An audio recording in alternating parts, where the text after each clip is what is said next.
বান্দা তার সাধ্যের সবটুকু চেষ্টার পরে নতজানু হয়ে যখন বলবে হাসবুনাল্লাহ, আল্লাহ তুমি আমার জন্য যথেষ্ট, নি'মাল ওয়াকিল, তুমি আমার শ্রেষ্ঠ অভিভাবক, তখন তার কি দরকার না দরকার এটা ডিল করে স্বয়ং আল্লাহ। আমার মায়েরা, আমার বোনেরা, আপনারা এই দোয়াগুলো করবেন, আপনার স্বামীকে শেখাবেন, সন্তানকে শেখাবেন, আপনার পুরো পরিবারটাকে জান্নাতের টুকরো বানিয়ে দিবে কে? একদল আছে হাই হুতাশ করে, আয় আল্লাহ রে মোর কি হইল রে, মুই কি হরমু রে, মুই কমবে যামু রে, আছে না নাই? এরকম বিলাপ করতে নিষেধ করেছেন বিশ্বনবী। কি করব, কই যাব, কি হবে, হায় হায়, এরকম হাহুতাশ আছে না নাই? বিশ্বাসীরা হাহুতাশ করে না, তারা ইন্না লিল্লাহ পড়ে।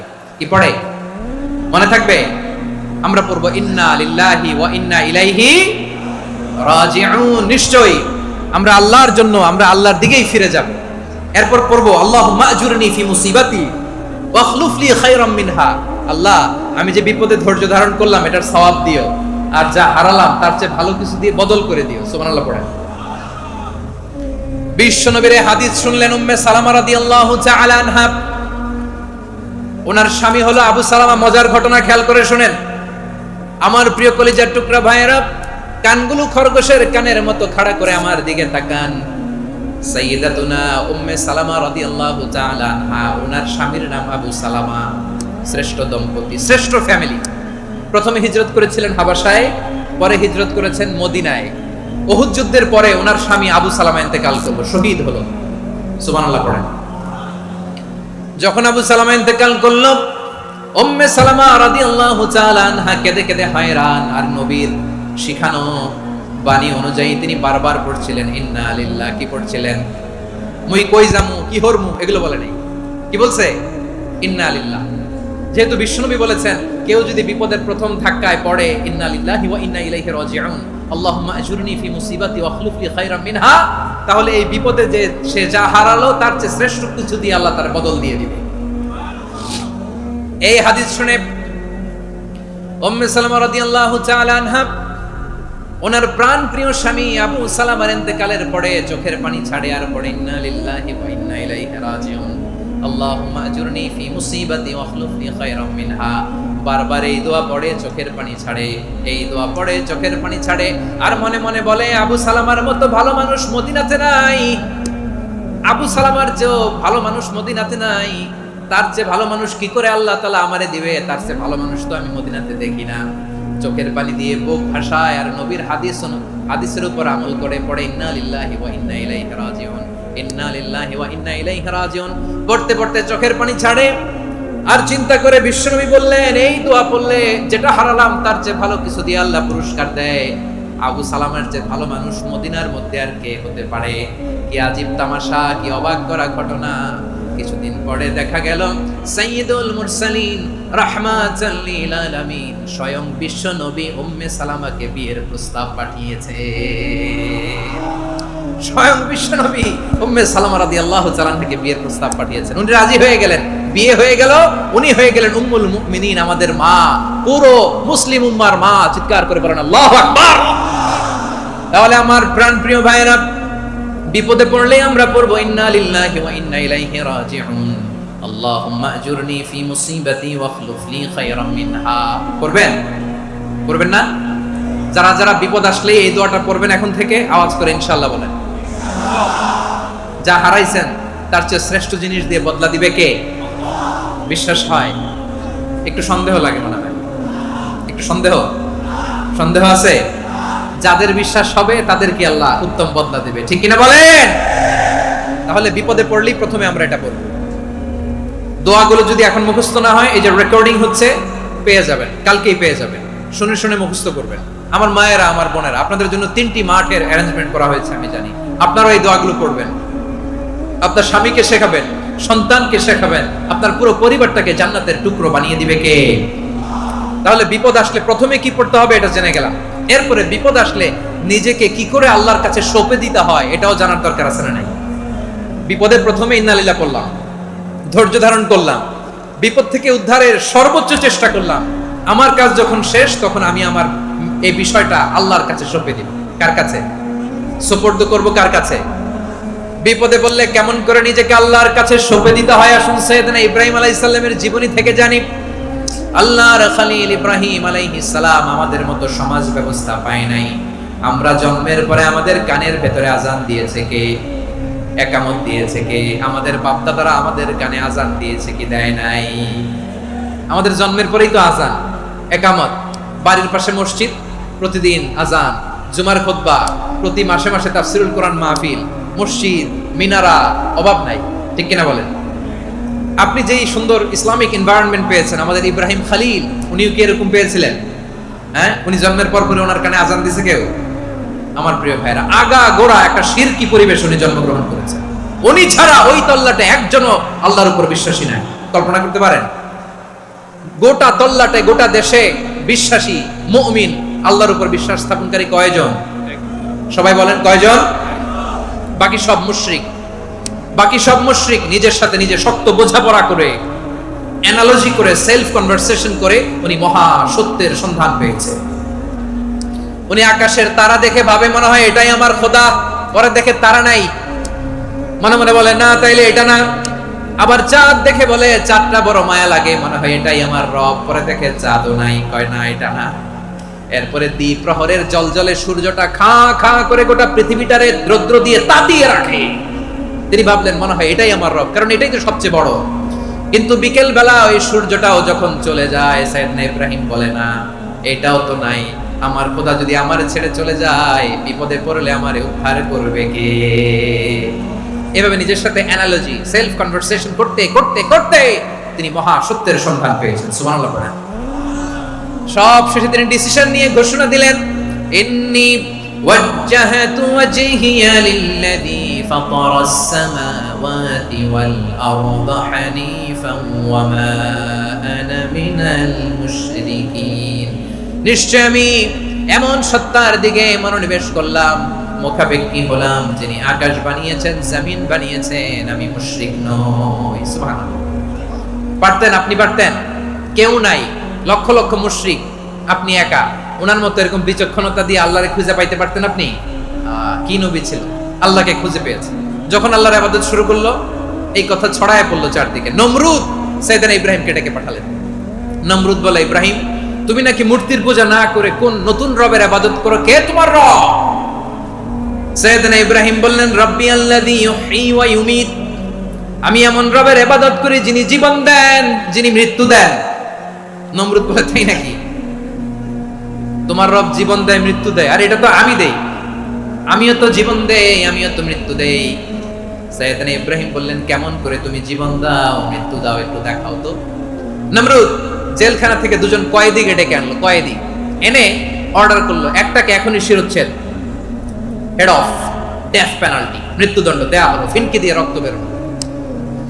নমরুদ বলে, দেখো দুজনকে ধরে আনলাম, একজন কয়েদিকে দিলাম ডেথ পেনাল্টি, মৃত্যুদণ্ড, ওরে মৃত্যু দিলাম। আরেকজন যে দাঁড়িয়ে আছে, চাইলে ওরেও আমি মৃত্যুদণ্ড দিতে পারি, কিন্তু না, ওরে আমি দিব না, ওরে আমি বাঁচাইয়া দিলাম, ছেড়ে দিলাম, মানে জীবন দিলাম। দেখো ইব্রাহিম, তোমার চোখের সামনে একজনরে মৃত্যু দিলাম, আর একজনরে জীবন দিলাম। আপাত দৃষ্টিতে তাই তো, একজনরে তো জীবন দিল, আরেকজনরে মৃত্যু দিল। সাইয়েদনা ইব্রাহিম এবার বিপাকে পড়ে গেলেন। কিন্তু এক একজন নবীকে আল্লাহ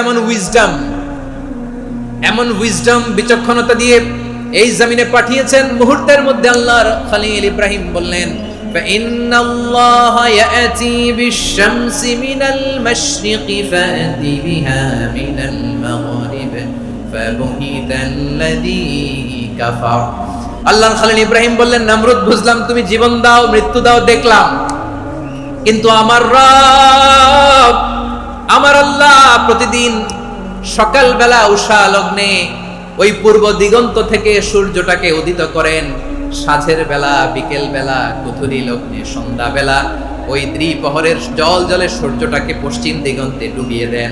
মানে সকালবেলা পূর্ব দিক থেকে উদিত করা সূর্যটাকে পশ্চিম দিকে বিকেলে তিনি ডুবিয়ে দেন। তুমি যদি পারো ওই সূর্যটাকে পশ্চিম দিক থেকে উদিত করে পূর্ব দিকে ডুবিয়ে দাও। সুবহানাল্লাহ পড়বেন না? দেখেন, ইনস্ট্যান্ট ইন্টেলেক্ট, মুহূর্তে বিচক্ষণতা, উইজডম কাকে বলে? নমরুদ পারবে? নমরুদের বাপ পারবে? ওর 14 গোষ্ঠী, গোটা বিশ্বের সব ক্ষমতাধর রাষ্ট্রনায়করা একসাথে হলে পারবে? ফাবুহিতাল্লাযী কাফার, পারে নাই, ব্যর্থ হয়েছে। এবার তেলে বেগুনে জ্বলে উঠেছে, রেগে মেগে আগুন বলে ফালকুহু ফিল জাহিম। ওর সাথে তর্ক নাই, না পেরে এবার এটারে আগুনে ফেলা। বিশাল বিশাল গাছ কেটে লাকড়ি এনে আগুনের কুণ্ডলি বানানো হলো, দাও দাও দাও দাও করে আগুন জ্বলে। আল্লাহর খলিল ইব্রাহিমকে আগুনে নিক্ষেপ করা হবে। আল্লাহর খলিল সাইয়েদনা ইব্রাহিমের হাতের মধ্যে রশি দিয়ে টাইট করে বাঁধা হলো, পায়ের মধ্যেও টাইট করে রশি দিয়ে বাঁধা হলো। আল্লাহর খলিল ইব্রাহিমকে আগুনের কুণ্ডলির মধ্যে ফেলা হবে। ওমিয়া, আপনি যে বিপদের কারণে ভয় পান, হতাশ হন, এটা কোনো বিপদ ওনার বিপদের সামনে? পটুয়াখালী আওয়াজ করে বলুন, সাইয়েদনা খলিল ইব্রাহিমের সামনে বিপদের সামনে আমাদের বিপদগুলো কোনো বিপদ? এটা কোনো বিপদই না, এটা কোনো বিপদই না। হাত পা বেঁধে টাইট করে নিক্ষেপ করা হবে, সিম্পলি ফেলা যাবে না, কারণ দাও দাও করে দ্য ব্লেজিং ফায়ার, এমন আগুনের কুণ্ডলি কাছে যাওয়া যায় না, আগুনের উত্তাপে নিক্ষেপ করা হবে। হাতে রশি বেঁধে পায়ে রশি বেঁধে আল্লাহর খলিল ইব্রাহিম আলাইহিস সালামকে আগুনের মধ্যে নিক্ষেপ করা হবে। আহা, এটার বলে অগ্নি পরীক্ষা। উনি অগ্নি পরীক্ষার সম্মুখীন হয়েছে, এজন্য কঠিন পরীক্ষাকে আমরা অগ্নি পরীক্ষার সাথে তুলনা করি, ঠিক কিনা? সাইয়েদনা জিবরাইল এসে বললেন, ও আল্লাহর খলিল, ওরা তো আপনার হাতও বেঁধে ফেললো, পাও বেঁধে ফেললো, নড়াচড়ার সুযোগ নাই, বলেন আমি জিবরিল ফেরেশতা আপনার জন্য কি করতে পারি? আল্লাহর খলিল ইব্রাহিম বলেন, ও জিবরাইল, তোমার কাছে আমার কোনো চাওয়া পাওয়া নাই। সুবহানাল্লাহ বলেন। তোমার কাছে বলার কিছু নাই, তোমার সাহায্যের আমার দরকার নাই। সাইয়েদনা ইব্রাহিম আলাইহিস সালামকে হাতে পায়ে রশি বেঁধে হাত পা বাঁধা অবস্থায় জ্বলন্ত অগ্নিকুণ্ডে যখন নমরুদের দলবল নিক্ষেপ করবে, আল্লাহর খলিল কিভাবে নিজেকে আল্লাহর কাছে সঁপে দিয়েছেন, পটুয়াখালীর ভাইরা খেয়াল করে শুনুন। হাত পা বেঁধে আল্লাহর খলিলকে যখন নিক্ষেপ করা হবে, তিনি মুখ ফুটে বলে ফেললেন, হাসবুনাল্লাহু ওয়া নি'মাল ওয়াকিল। হাসবুনাল্লাহু ওয়া নি'মাল ওয়াকিল, আমার জন্য আল্লাহই যথেষ্ট, আমার জন্য আল্লাহই যথেষ্ট। তিনি আমার সবচেয়ে বড় গার্ডিয়ান, তিনি আমার সবচেয়ে বড় অভিভাবক। জিব্রাইলের সাহায্যে অফারকে ফিরিয়ে দিলেন, দুনিয়ার বুকে কারো কাছে কিছু বলেন নাই, মুখ ফুটে বলেছেন হাসবুনাল্লাহ। ও আমার পটুয়াখালীর প্রাণের ভাইয়েরা খেয়াল রাখবেন, কোন বান্দা তার হাতে থাকা সব চেষ্টাটুকুন করার পরে মুখ ফসকে মুখ দিয়ে যখন বলে ফেলে হাসবুনাল্লাহ, বান্দা যখন হাসবুনাল্লাহ বলে ফেলে, ওই ব্যাপারটা ডিল করার দায়িত্ব স্বয়ং আল্লাহ আরশের উপর থেকে নিয়ে নেয়। আপনি যখন বলে ফেলবেন হাসবুনাল্লাহ, এটা ডিলিং করবে কে তখন? চিল্লায় বলেন না, তিনি কে? বান্দা তার সাধ্যের সবটুকু চেষ্টার পরে নতজানু হয়ে যখন বলবে হাসবুনাল্লাহ, আল্লাহ তুমি আমার জন্য যথেষ্ট, নি'মাল ওয়াকিল, তুমি আমার শ্রেষ্ঠ অভিভাবক, তখন তার কি দরকার না দরকার এটা ডিল করে স্বয়ং আল্লাহ। নিক্ষেপ করা হলো সাইয়েদনা ইব্রাহিমকে অগ্নিকুণ্ডলিতে। হাজার হাজার মানুষের দৃশ্য দেখার জন্য জড়ো হয়েছে এরকম বিশাল ময়দানে। কিন্তু কি অবাক করা ঘটনা, সবাই ভয় পাচ্ছিল, না জানে কি হয়ে যায়। আল্লাহর খলিলকে যখন আগুনের কুণ্ডলিতে নিক্ষেপ করা হয়, আল্লাহর খলিল ইব্রাহিম আগুনের কুণ্ডলির মধ্যে বসে বসে মানুষগুলোর দিকে তাকিয়ে হাসতে শুরু করে দেয়। কারণ আকাশ থেকে রব্বুল আলামিন স্পেশাল ভার্ডিক্ট নাজিল করেছেন, স্পেশাল হুকুম জারি করেছেন, কুলনা ইয়া নারু কুনি বারদান ওয়া সালামান আলা ইব্রাহিম। ও আগুন খবরদার, সৃষ্টির শুরু থেকে তোকে একটা ধর্ম আমি বাতলে দিয়েছিলাম, তোর ধর্ম, আগুনের ধর্ম হলো যা পাবে জ্বালিয়ে সারখার করবে। আল্লাহ বলল, আগুন তোর ধর্ম দিয়েছিলাম, তুই সব জ্বালিয়ে পুড়িয়ে সারখার করে দিবি, কিন্তু ক্ষণিকের জন্য আমি তোর জ্বালিয়ে দেওয়ার ক্ষমতাটাকে কেড়ে নিলাম, জ্বালিয়ে ভস্ম করে দেওয়ার ক্ষমতা আমি কেড়ে নিলাম। কুনি বারদান, ঠান্ডা হয়ে যা, কিন্তু এত বেশি ঠান্ডা হবি না আবার আমার ইব্রাহিমের জন্য সর্দি লেগে না যায়। সুবহানাল্লাহ, এত আস্তে বললে হবে? কুনি বারদান, বারদ মানে বরফ, ঠান্ডা, ঠান্ডা হোক, কিন্তু এত ঠান্ডা হবি না যাতে আমার ইব্রাহিমের কষ্ট হয়। আগুন বলে, আল্লাহ একবার বললাম ঠান্ডা হ, আবার বলো এত ঠান্ডা হবি না যাতে খালিলের সর্দি না লাগে। কেমন ঠান্ডা হব, কেমন এনভায়রনমেন্ট তৈরি করে দেব বলো? আল্লাহ বললেন, সালামান আলা ইব্রাহিম, আমার খলিল, আমার কলিজা, আমার ইব্রাহিমের জন্য তুই জান্নাতের গুল বাগিচা হয়ে যা। ও ভাই, নবী মুসার মতো ঈমান হলে রাস্তা হবে সাগর জলে, নবী ইউসুফের মতো ঈমান হলে একে একে দরজা খোলে, নবী ইব্রাহিমের মতো ঈমান যদি আজও থাকে বিদ্যমান, অগ্নিকুণ্ডে দেখতে পাবে খুবসুরতে ফুল ভাগার। কুলনা ইয়া নারু কুনি বারদান ওয়া সালামান আলা ইব্রাহিম। বান্দা যখন মুখ দিয়ে বলে হাসবুনাল্লাহ, আমার আল্লাহ আমার জন্য যথেষ্ট, এই বলে যখন নিজেকে সঁপে দেয়, তার কি লাগবে ওই দায়িত্ব স্বয়ং নিয়ে নেয় কে? সবাই বলেন, স্বয়ং নিয়ে নেয় কে? তাহলে আমার প্রিয় ভাইরা, বিপদের শুরুতেই আমরা বলবো ইন্না লিল্লাহ। শুরুতে কি বলবো? এরপরে যেই বাক্যটা পড়ে নিজের পরিস্থিতিকে আল্লাহর দরবারে সঁপে দিব, সেটা হচ্ছে হাসবুনাল্লাহ। সেটা কি? বিষ্ণু বলেন, লা ইয়াজালু লিসানুকা রাতাবান মিন যিকরিল্লাহ। সব সময় আল্লাহর স্মরণ দিয়ে, জিকির দিয়ে জিহ্বাটারে সিক্ত রাখো। আর শয়তানু জাসিমুন আলা কলবি ইবনে আদম, শয়তান বনি আদমের কলবে খামচি মেরে বসে থাকে। ফাইদা যাকারাল্লাহ খানাসা, মানুষ যখন আল্লাহর স্মরণ করে, জিকির করে, শয়তান দৌড়ে পালায়। ওয়া ইদা গাফালা ওয়াসওয়াসা, যখনই বনি আদম গাফেল হয়, তখনই শয়তান তার হৃদয়ে ওয়াসওয়াসা দেয়।